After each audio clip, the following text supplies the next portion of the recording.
Hey guys, it's Zach here, and today we're moving into our third film in Arrow Video's Cold War Creatures box set, Zombies of Mora Tau. Released in 1957, we return to the director of our first movie, Creature with the Atom Brain, with Edward L. Kahn.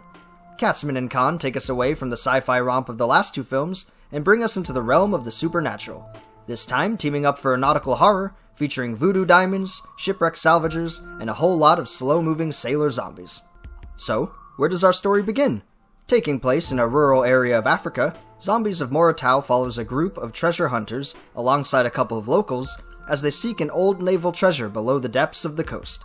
A stash of diamonds supposedly lies in wait, but the old woman who hosts them warns of a voodoo curse guarding the treasure. It doesn't take long for our crew to find out she wasn't lying, as zombies begin to appear almost immediately, shambling around and pursuing anyone in search of the diamonds. It takes a lot of convincing to get everyone on board with the whole curse idea, but throughout the film we watch as various members encounter the zombies, regardless of their beliefs or not.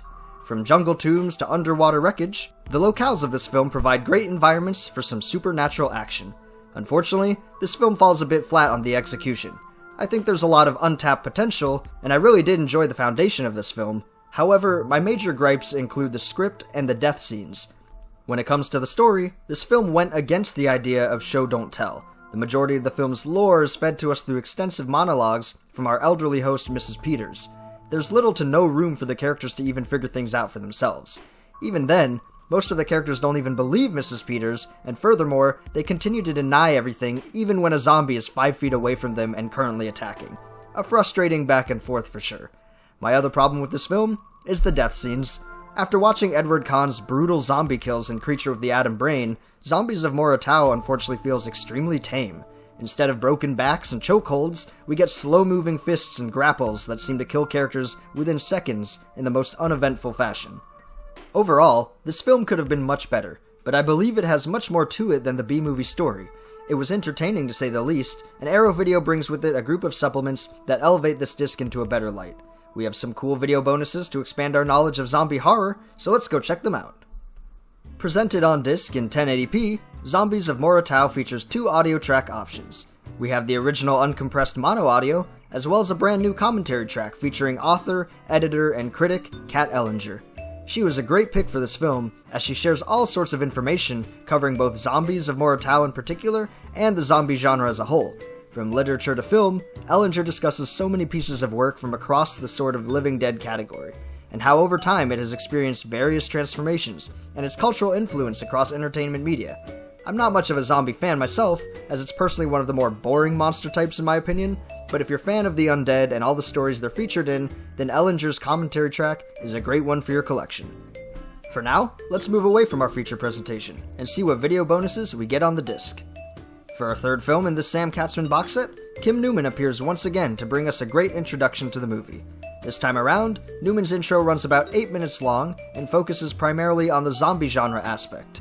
He points out that this film is part of a movement of changes that would spark a whole new era of horror moving into the second half of the century. Newman discusses the zombie genre as a whole and gives some great examples of future zombie flicks that draw inspiration from this film and others like it. I always appreciate his talks when he appears in Arrow Video releases. From here, we move on to our major video supplement on the disc, a visual essay with critic Josh Hurtado, titled Atomic Terror, Genre and Transformation. This video runs at just under 20 minutes long and will be a highlight of the box set for fans of horror film history. Hurtado discusses the changes in the horror genre over time and how cinema is always adapting to new and hardier demographics.